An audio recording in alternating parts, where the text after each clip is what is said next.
fois, on va un bus qui va tourner et qui va pouvoir vous prendre. Heureusement, et vous avez prévu, vous allez amener votre vélo dans le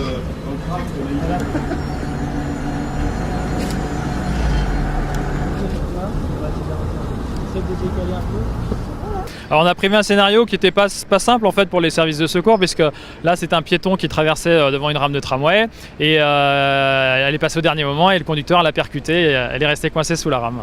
Cet exercice sert à nous tester nos procédures, c'est-à-dire qu'on a des procédures en interne chez Keolis et aussi des procédures au niveau du SDIS. Et l'intérêt c'est de voir est-ce que les procédures sont connues et respectées et est-ce qu'on peut les améliorer aussi bien sûr. En fait, c'est pour entraîner les gens en cas d'accident pour qu'ils réagissent plus vite. Voilà.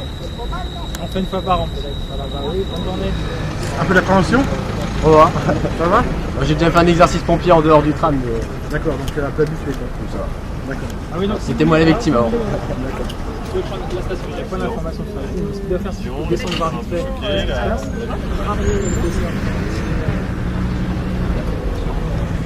Vous levez le palpeur et le chasse-port.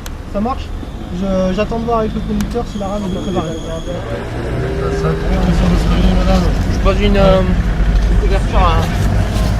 Donc là, on a en moyenne à peu près 20 accidents par an depuis le début du lancement tramway. L'année dernière était plutôt mauvaise, on avait quelques corporels. Alors quelques corporels, souvent c'est 3-4 dans l'année.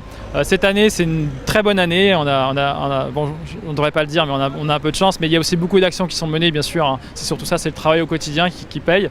Mais on n'est jamais à l'abri voilà, d'une série, d'une mauvaise série.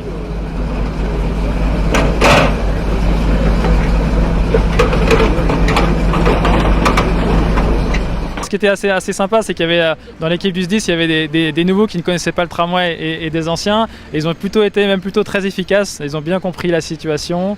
Et la personne en plus était inconsciente, donc c'était pas facile. Et non, ils ont bien joué le jeu. Et chez nous, pareil, le conducteur qui est un étudiant en ce moment, là, qui conduit, a vraiment bien suivi les instructions.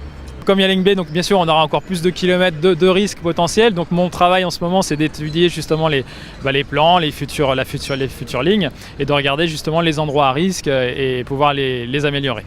On a l'impression d'être vraiment dedans, on se dit que de toute façon, même si c'est une intervention et que on est là, on va assurer parce que c'est pour de faux, on ne sait jamais ce qui peut arriver. On a l'impression que ça dure longtemps, même si on est conscient. C'est assez impressionnant.